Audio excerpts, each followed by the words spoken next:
Hello everyone, welcome to star education. आज का video है प्रौढ़ावस्था के बारे में। कल तक हम लोगों ने किशोरावस्था तक पूरा किया था। किस एज में क्या क्या विशेषताएं होती है, बालक में क्या क्या चेंजेस आते हैं, उनके ग्रोथ में, उनके डेवलपमेंट में क्या असर पड़ता है, ये सब चीज़ों के बारे में हम लोगों ने पढ़ा था। आज दो और बचे हैं, प्रौढ़ावस्था और वृद्धावस्था। इसको देख लेते हैं। प्रौढ़ावस्था क्या है? यह अवस्था व्यवहारिक जीवन की अवस्था कही जाती है। इसमें पारिवारिक जीवन या गृहस्थ जीवन की गतिविधियां होती है जिसमें कल्पनाएं नहीं रह जाती, वरन वास्तविक जीवन की अंतः क्रियाएं होती है। व्यक्ति आत्मनिर्भर होता है, उसकी बहुत प्रकार की प्रतिभाएं उभर कर सामने आती है। व्यक्ति अपने विशिष्ट क्षेत्र में कौशल दिखाता है। ये किशोरावस्था के बाद वाला एज है जिसमें बच्चे मैच्योर हो जाते हैं, वयस्क के रूप में हो जाते हैं। उनका सारा डेवलपमेंट, जितना भी वृद्धि होने का रहता है, वो हो जाता है। अब वो एक जिम्मेदार व्यक्ति के रूप में उभर कर आते हैं सामने। उनके सामने गृहस्थी का बोझ आ जाता है, माता पिता के प्रति जिम्मेदारी, घर परिवार के प्रति जिम्मेदारी, अपने बच्चों, अपने और भी अन्य परिवार के सदस्यों के प्रति जिम्मेदारी बढ़ने लगती है। उसको वो भली भांति समझने लगते हैं, इतना ज़्यादा वो मैच्योर हो जाते हैं। अब वो कल्पनाओं में नहीं रह जाते, बल्कि वास्तविक जीवन की जो रिस्पॉन्सिबिलिटी है उसको वो ध्यान से समझते हैं, सोचते हैं और उसी के द्वारा वो अपना काम करते हैं। व्यक्ति जो है विशिष्ट क्षेत्र में कौशल दिखाता है, मतलब जिस क्षेत्र में उसकी रुचि है, जिस क्षेत्र में उसका एक अच्छा पकड़ है, जैसे कि कोई खेल के प्रति है, कोई अन्य चीज़ों के प्रति है, उसमें वो अपनी प्रतिभा को उभार कर दिखाते हैं, मीन्स अपनी प्रतिभा दिखाने लगते हैं, अपने कौशल को दिखाने लगते हैं। मतलब पूरी तरह से लड़के लड़कियां मैच्योर हो जाते हैं और अपनी जिम्मेदारियां समझने लगते हैं, अपने कैरियर के प्रति, अपने घर परिवार के प्रति, सबके प्रति जिम्मेदारी को समझने लगते हैं और उसमें आगे बढ़ने की कोशिश करते हैं। ठीक है, नेक्स्ट देखिए क्या है। इस अवस्था में उसे अनेकों प्रकार के संघर्ष तथा समस्याओं का सामना करना पड़ता है। उसे तरह तरह के उत्तरदायित्व का निर्वाह भी करना पड़ता है। यह अवस्था सामाजिक तथा व्यावसायिक क्षेत्र के विकास की उत्कृष्ट अवस्था होती है। सबसे अधिक विकास इसी अवस्था में होता है। अब जो क्या होता है, व्यक्ति मैच्योर हो जाता है, उसमें बहुत तरह की जिम्मेदारियां आने लगती है, तो जिम्मेदारियों के साथ साथ कुछ समस्याओं का भी सामना उन्हें करना पड़ता है, मानसिक रूप से या सांवेगिक रूप से या अन्य रूप से उसको कई समस्याओं का सामना करना पड़ता है। घर परिवार के तरफ से या अपने कैरियर में बहुत सारे समस्याओं का सामना करना पड़ता है और इसी उत्तरदायित्व का निर्वाह करते करते वो सबसे अधिक मैच्योर होते जाते हैं। उनको अच्छा खासा एक्सपीरियंस होते जाता है। ठीक है, जैसे जैसे उनके पास अलग अलग तरह की समस्याएं आती है, उसको फेस कर के उसकी रिस्पॉन्सिबिलिटी लेके वो एक्सपीरियंस करते जाते हैं और उन्हीं से वो और भी मैच्योर होते जाते हैं। तो डेवलपमेंट यहाँ भी बहुत गति प्रदान करता है, डेवलपमेंट में गति आ जाती है। ठीक है, उसे तरह तरह के उत्तरदायित्व का निर्वाह करना पड़ता है। घर परिवार का उत्तरदायित्व हो या करियर में उसका कोई योगदान हो या किसी भी क्षेत्र में जो उसकी रिस्पॉन्सिबिलिटी है उसका वो निर्वाह अच्छी तरह से करने लगते हैं वयस्क अवस्था में। ठीक है, सामाजिक और व्यावसायिक क्षेत्र के विकास की उत्कृष्ट अवस्था होती है। इसमें हर लड़की यही चाहता है कि उसका समाज में एक अपना आइडेंटिटी हो, अपनी पहचान हो और व्यावसायिक क्षेत्र में भी अपनी एक आइडेंटिटी हो, एक पहचान हो जिससे वो सफल हो सके। ठीक है, तो कुल मिला के ये जो अवस्था होती है काफ़ी रिस्पॉन्सिबिलिटी भरी होती है, काफ़ी जिम्मेदारियों भरी होती है। साथ साथ में अनेक प्रकार के संघर्ष तथा समस्याओं का सामना भी करना पड़ता है, फिर भी वो अपने उत्तरदायित्वों का निर्वाह करते जाता है और समाज में और व्यवसाय क्षेत्र में अपनी एक अलग भूमिका निभाना चाहता है, अलग पहचान बनाना चाहता है और उसमें वो सफल भी होता है। ठीक है, और इस अवस्था में बहुत ज़्यादा विकास होता है, क्योंकि वो एक हर काम में एक्सपीरियंस कर करके वो उसकी मैच्योरिटी तीव्र होती जाती है। नेक्स्ट अवस्था है वृद्धावस्था। बाल्यावस्था के बाद सबसे सेंसिटिव अवस्था जो मानी जाती है, बाल्यावस्था किशोरावस्था के बाद सबसे सेंसिटिव जो अवस्था मानी जाती है वो है वृद्धावस्था। क्यों सेंसिटिव मानी जाती है ये हम पढ़ेंगे। यह अवस्था बाल्यावस्था की तरह अत्यधिक संवेदनशील है। बाल्यावस्था भी संवेदनशील है और किशोरावस्था भी संवेदनशील है, आपको पढ़ा चुके हैं क्यों। तो वृद्धावस्था भी उसी तरह बहुत ही ज़्यादा सेंसिटिव है, संवेदनशील है। इसमें बहुत ही ज़्यादा हमारे जितने भी बुज़ुर्ग महिला या पुरुष हैं उनको बहुत ही संभाल कर रखना पड़ता है बालक की तरह। क्यों? क्योंकि उत्तरदायित्व समाप्त करने के बाद व्यक्ति इस अवस्था में आध्यात्मिक चिंतन की ओर बढ़ता है और शारीरिक क्षमताएं कम होने लगती है। इस एज में हर मेल या फीमेल रिटायर हो जाते हैं अपने कार्य क्षेत्र से, तो अब उनका जो ध्यान है वो अध्यात्म के प्रति बढ़ता है, भगवान के प्रति उनकी आस्था ज़्यादा बढ़ती है और शारीरिक रूप से वो उनकी क्षमता जो होती है वो काफ़ी कम होने लगती है। कई तरह की बीमारियों से वो घिर जाते हैं और थोड़ी क्षमता उनमें कम हो जाती है।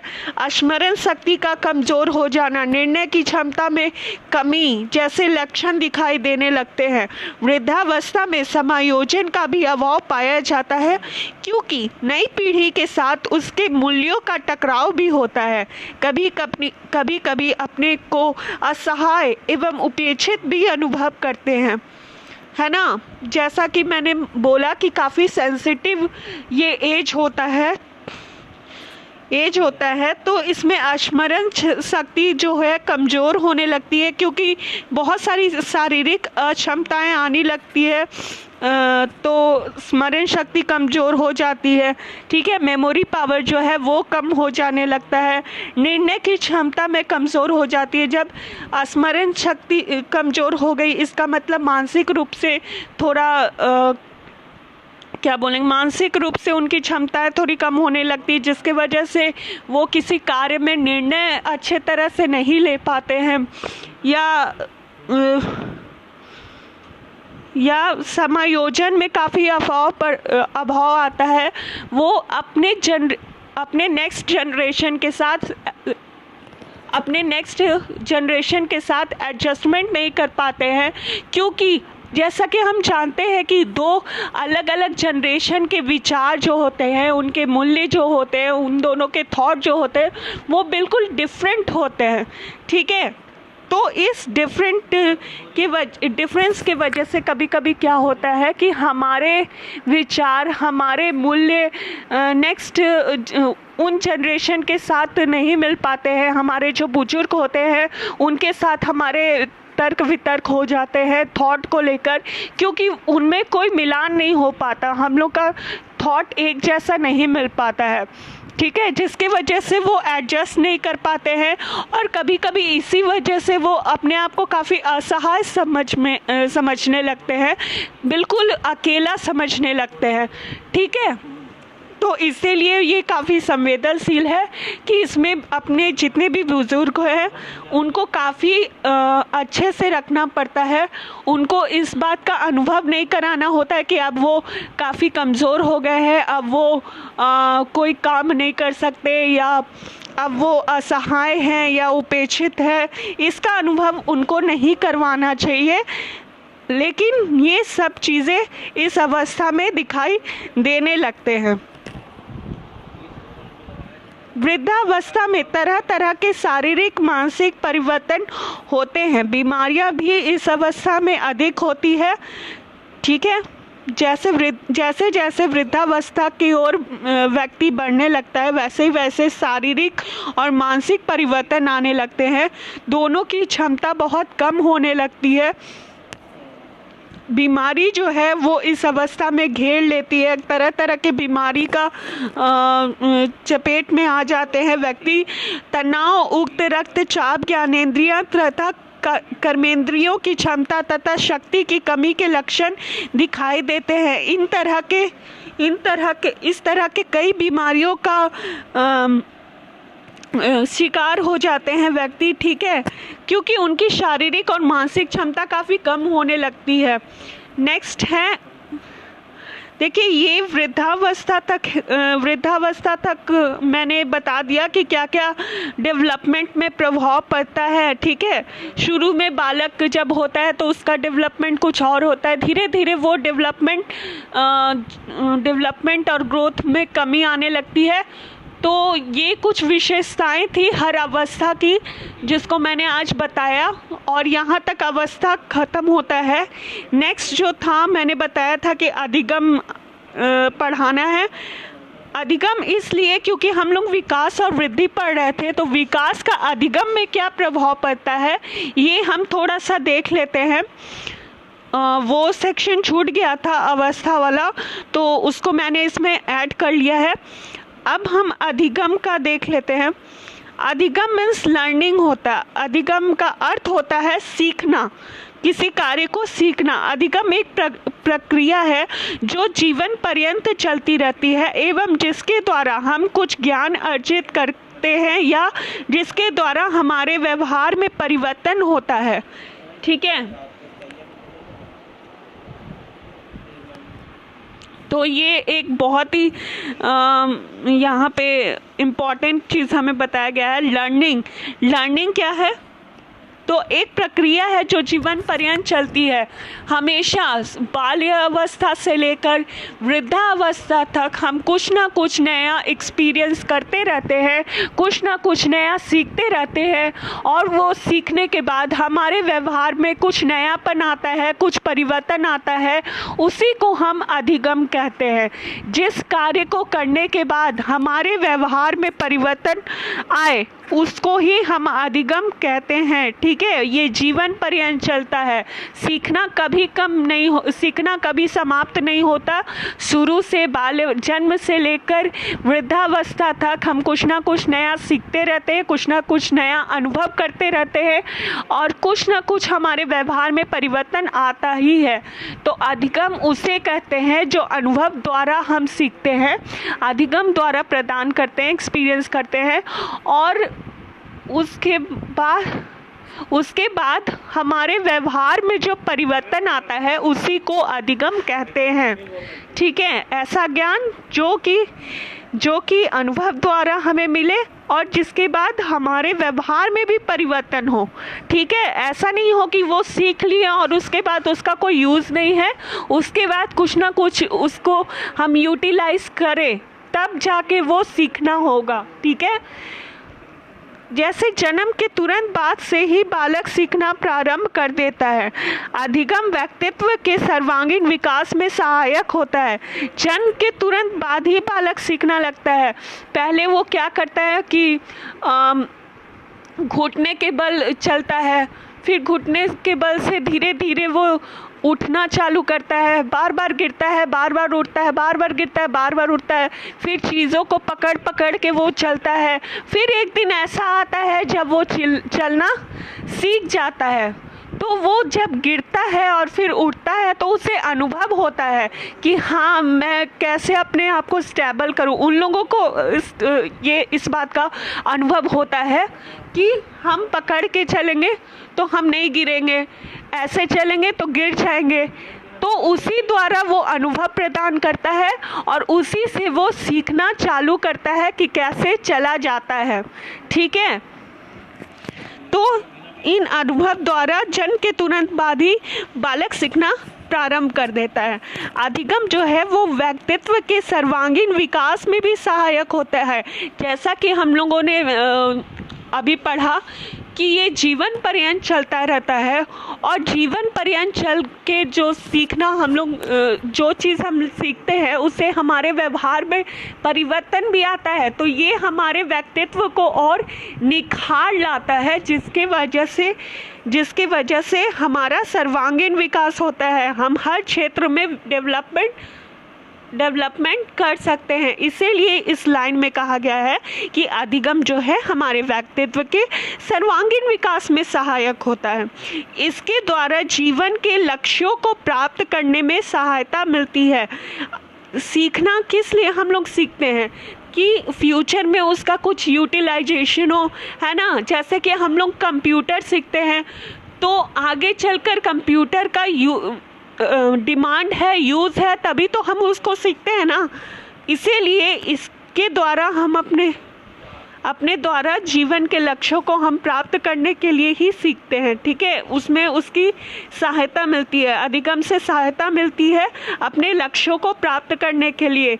हम पढ़ाई भी इसीलिए करते हैं ताकि हम लक्ष्य को प्राप्त कर सके। अभी हम लोगों ने बीएड क्यों किया, डीएलएड क्यों किया? क्योंकि हम लोग का लक्ष्य था टीचर बनने का, तो इसलिए हम लोगों ने बीएड किया, है ना। तो अधिगम किया तो हमारा अधिगम क्या हुआ, सीखना क्या हुआ, बीएड हो गया, है ना। और उसके द्वारा लक्ष्य हम लोग क्या प्राप्त करेंगे, टीचर बनेंगे, ठीक है। तो उसमें सहायता प्रदान किया, टीचर बनने के लिए सहायता प्रदान किया अधिगम, ठीक है। इस एग्जाम्पल से आप समझ सकते हैं कि हम लोगों ने बीएड इसीलिए किया ताकि हम टीचर बन पाए। ऐसे बहुत सारे एग्जाम्पल है जो ये शो करते हैं कि अधिगम हम लोग के लक्ष्य को प्राप्त करने के लिए सहायक है, ठीक है। अधिगम के बाद व्यक्ति स्वयं और दुनिया को समझने के योग्य हो पाता है। यदि छात्र किसी विषय वस्तु के ज्ञान के आधार पर कुछ परिवर्तन करने एवं उत्पादन करने में सक्षम हो गया हो तो उसके सीखने की प्रक्रिया को अधिगम कहा जाएगा। अधिगम के बाद व्यक्ति जो है स्वयं को समझने लगता है, दुनिया को समझने लगता है। इसीलिए तो हम सीखते हैं ना कि हमको अपने व्यवहार में, हमको अपने व्यक्तित्व में क्या सुधार लाना है, अपने लक्ष्य को प्राप्त करने के लिए हमें कैसी स्ट्रैटेजी बनानी है। इन सब का सहायक कौन होता है, अधिगम होता है। और अधिगम जब करते हैं तभी हमें अपने आप को समझने में और दुनिया को समझने में, दुनिया में हम कैसे एडजस्ट हो, अपने घर परिवार के प्रति उत्तरदायित्व को कैसे समझे, हम समाज में कैसे एडजस्ट करें, इन सब का चीज़ हम लोग अधिगम के बाद ही सीखते हैं, ठीक है। यदि छात्र किसी विषय वस्तु को सीख जाता है तो उसके बाद वो कुछ परिवर्तन करता है, कुछ उत्पादन करने में सक्षम हो जाता है, तभी हम समझते हैं कि वो अधिगम हो पाया है, ठीक है।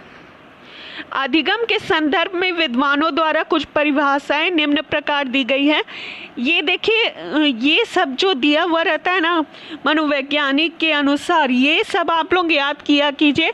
ये अगर आप बीएड का परीक्षा दे रहे हो या सीटेट का परीक्षा दे रहे हो या कोई भी एस्टेट का परीक्षा दे रहे हो, ये चीज़ आपको बहुत ही इम्पॉर्टेंट मानी जाएगी। जैसे कि बीएड के स्टूडेंट के लिए अगर अधिगम की परिभाषा आपको पूछता है, तो अगर आप किसी मनोवैज्ञानिक की परिभाषा को आप लिखते हैं अपने आंसर शीट में तो आपका मार्क्स बहुत अच्छा आएगा। इन्वेजिलेटर उससे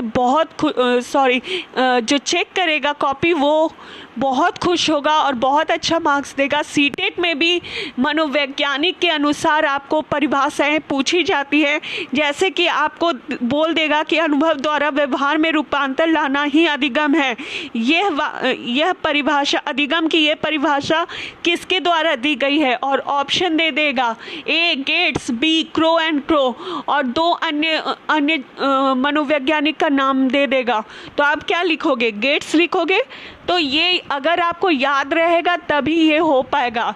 ज़्यादातर स्टेट लेवल के जो एग्ज़ाम होते हैं, टीचिंग एग्ज़ाम होते हैं, उनमें ये चीज़ बहुत हद तक पाई गई है। जब हम लोग क्वेश्चन पेपर सॉल्व करने लगेंगे तो आप देखेंगे कि ये मनोवैज्ञानिकों के अनुसार विद्वानों द्वारा परिभाषाएं जो दी गई है उससे क्वेश्चन बहुत अधिक बनता है। इसलिए आप ये सब चीज़ों को याद रखना। फिलहाल हम देखते हैं कि गेट्स ने क्या कहा है अधिगम के बारे में। अनुभव द्वारा व्यवहार में रूपांतर लाना ही अधिगम है। गेट्स ने कहा है ये चीज़।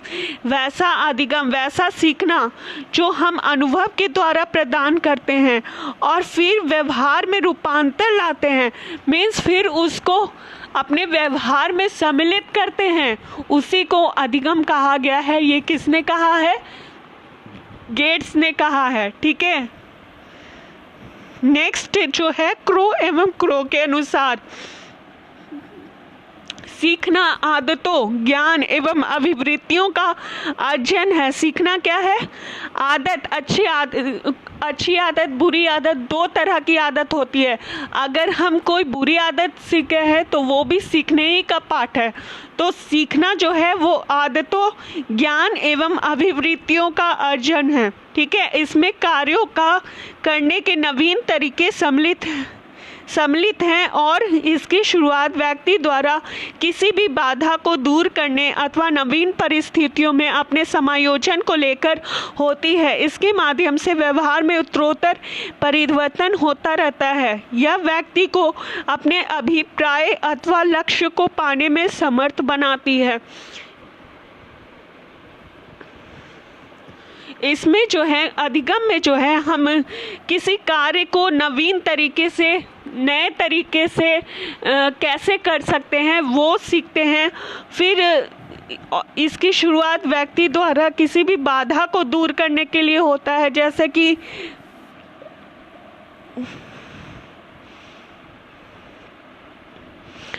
कि हम किसी चीज़ को कर नहीं पा रहे हैं और उसके लिए सीखना बहुत ज़रूरी होता है। जैसे कि हम साइकिल नहीं चला पाते हैं, बार बार गिर जाते हैं, तो जितनी बार उसका अभ्यास करेंगे, जितनी बार उसको प्रैक्टिस करेंगे, उतनी बार सीखने की बाधा दूर होगी और हम नवीन परिस्थितियों में अपने आप को समायोजित कर पाएंगे। मतलब कि फिर उस कार्य को अच्छे से कर पाएंगे। ठीक है, इसके माध्यम से व्यवहार में उत्तरोत्तर परिवर्तन होता रहता है। यह व्यक्ति को अपने अभिप्राय अथवा लक्ष्य को पाने में समर्थ बनाती है। इसके माध्यम से हम अपने व्यवहार में परिवर्तन लाते हैं और अपने लक्ष्य को पाने में समर्थ बनाते हैं। मैंने इसका एग्जाम्पल ऊपर ही दिया हुआ है। ठीक है, नेक्स्ट है विकास का अधिगम से संबंध। अधिगम का अर्थ तो हम लोगों ने समझ लिया, अब उसके विकास में क्या असर पड़ता है ये हम सीखेंगे। विकास के विभिन्न पहलुओं का आपस में घनिष्ठ संबंध है एवं ये सभी अधिगम को प्रभावित करते हैं। शारीरिक विकास विशेषकर सभी अधिगम को प्रभावित करते हैं। शारीरिक विकास विशेषकर छोटे बच्चों में मानसिक व संज्ञानात्मक विकास में मददगार है। विकास के जो जितने भी विभिन्न पहलू हैं वो एक दूसरे से काफ़ी स्ट्रांगली संबंधित है। विशेषकर जो हमारा शारीरिक विकास है वो अधिगम को वो छोटे बच्चों में मानसिक और संज्ञानात्मक विकास में मददगार है। ठीक है, इसीलिए हम अधिगम करते हैं ताकि जितना भी हमारे विकास के पहलू है वो स्ट्रांग होते जाए और उसका इफेक्ट बच्चों पे पड़े। जैसे अगर अधिगम करने के बाद शारीरिक विकास हमारा जब होता है तब छोटे बच्चों में मानसिक व संज्ञानात्मक विकास में मददगार होता है। ठीक है, सभी बच्चों की खेल की गतिविधियों में सहभागिता उनके शारीरिक व मनोसामाजिक विकास के लिए आवश्यक है। मानसिक और भाषाई विकास, सामाजिक विकास एवं अधिगम को प्रत्यक्ष रूप से प्रभावित करते हैं। सभी बच्चे खेल में सम्मिलित होते हैं, ठीक है, खेल में पार्टिसिपेट करने का उन लोगों को बहुत ही चाह रहता है। उससे क्या होता है, उसके शारीरिक विकास में और मनोसामाजिक विकास में, समाज में कैसे एडजस्ट करना है उसको समझने काफ़ी अधिगम सहायक होता है।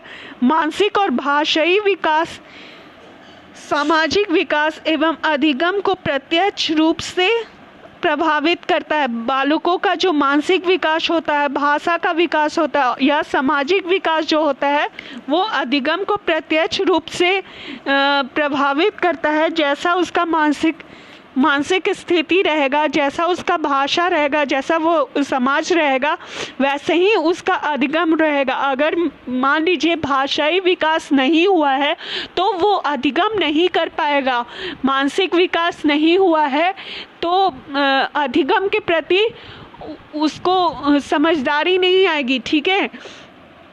अगर सामाजिक विकास नहीं हुआ है तो अधिगम का क्या इम्पोर्टेंट है वो ये बात को समझ नहीं पाएगा।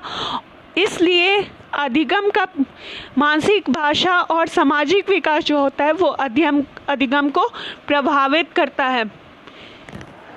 बालकों का विकास एवं अधिगम एक निरंतर प्रक्रिया है जिसके साथ बालकों में उन सिद्धांतों का भी विकास होता है जो बच्चे प्राकृतिक व सामाजिक दुनिया के बारे में बनाते हैं। बालकों का विकास एवं अधिगम एक निरंतर प्रक्रिया है। विकास और अधिगम ये दोनों निरंतर प्रक्रिया है जो हमेशा चलते रहती है, जिसके साथ बालकों में उन सिद्धांतों का भी विकास होता है जो बच्चे प्राकृतिक व सामाजिक दुनिया के बारे में बनाते हैं। उस तरह का विकास होने लगता है, उस तरह का विकास होता है जो नेचुरल रहता है और जो सामाजिक दुनिया को समझने में उसका सहायता देता है,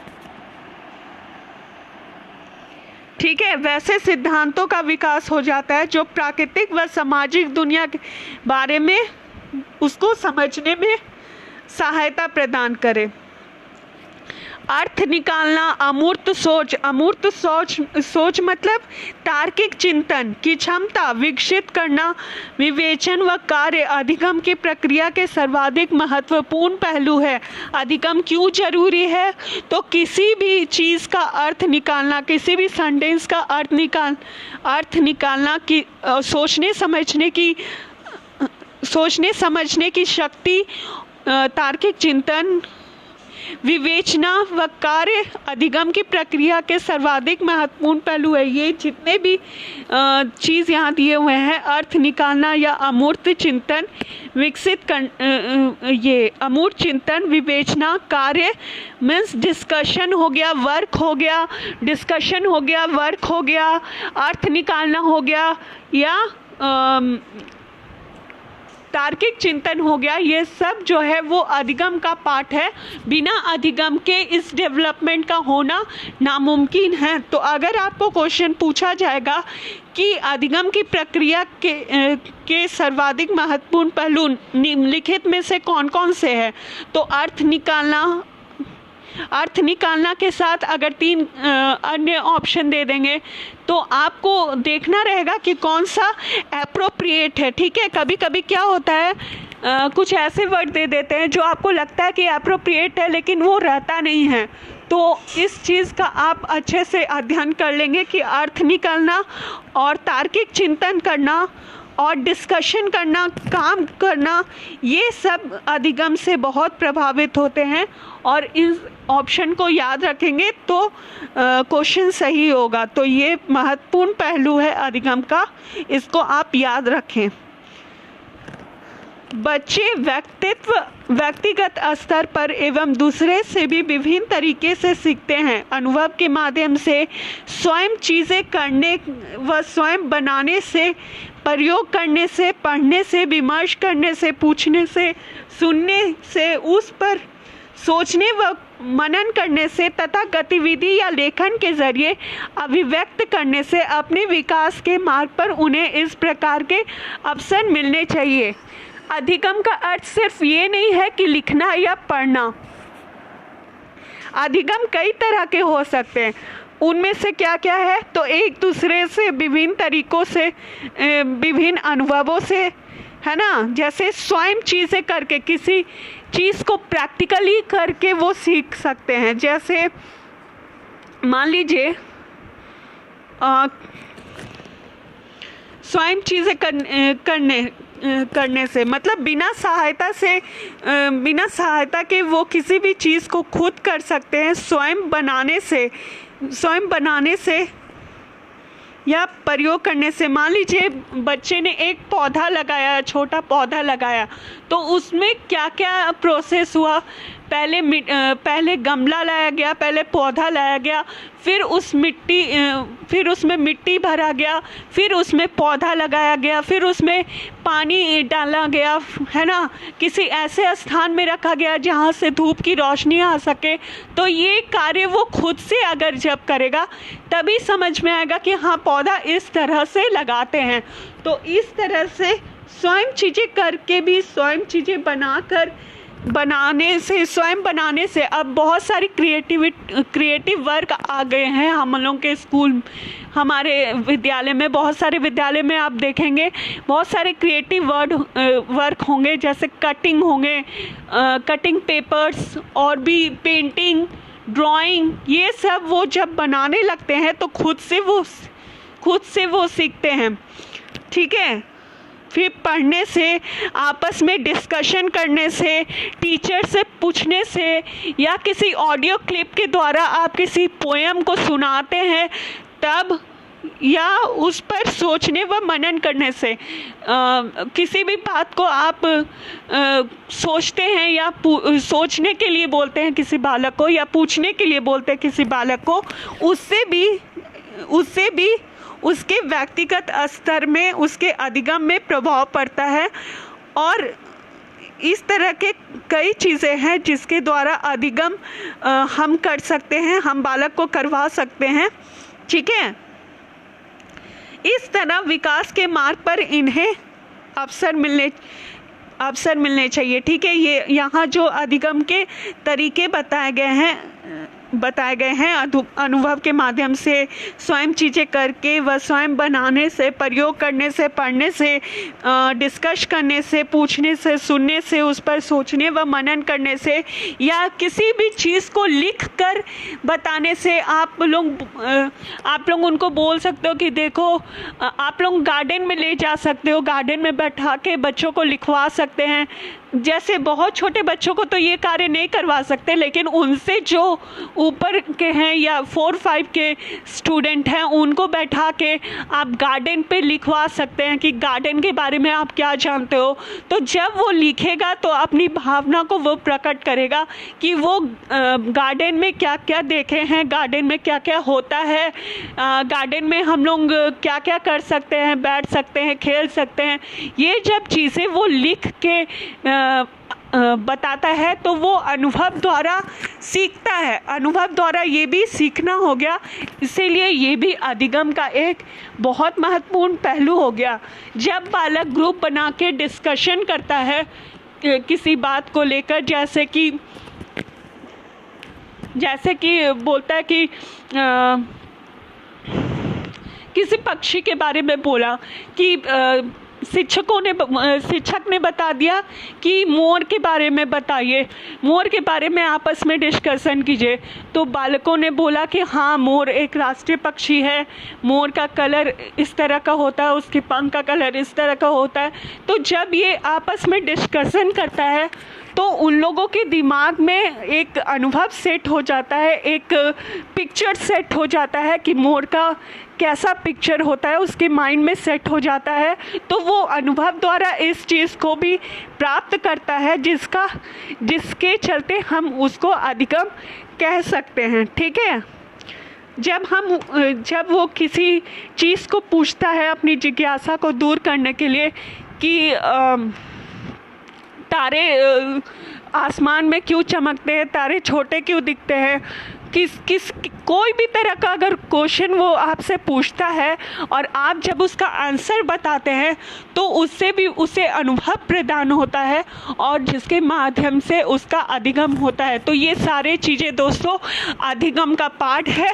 इसी तरह से विकास का अधिगम से संबंध होता है। इसी तरह से हम अधिगम करते जाते हैं और इसी तरह से विकास हमारा होते जाता है। ठीक है, तो आशा करती हूँ कि आज का टॉपिक अच्छा रहा हो आपके लिए। ठीक है, तो अगर चैनल में आप मेरा वीडियो देख रहे हैं और आपको पसंद आया हो, आपको संतुष्टि लगा हो कि हाँ आपको यहाँ से कुछ अच्छे कंटेंट मिल सकते हैं, तो आप इस चैनल को सब्सक्राइब कीजिए, लाइक कीजिए वीडियो और बेल बटन को प्रेस कीजिए ताकि मैं और जितने भी वीडियो बनाऊँ उसका नोटिफिकेशन आते रहे। आपका लाइक हमें बहुत सपोर्ट करता है, तो इस तरह का प्रोत्साहन आप देते रहें। अगर कोई फीडबैक है तो आप बेझिझक कमेंट बॉक्स में लिख सकते हैं। आपका कमेंट भी हमें प्रोत्साहन प्रदान करेगा और क्या चेंजेस लाना चाहिए, क्योंकि मैं यूट्यूब में पहली बार पढ़ा रही हूँ, तो उस चीज़ से मुझे भी सपोर्ट मिलेगा। तो thank you so much everybody for your kind support and thank you for today. That's all. Thank you.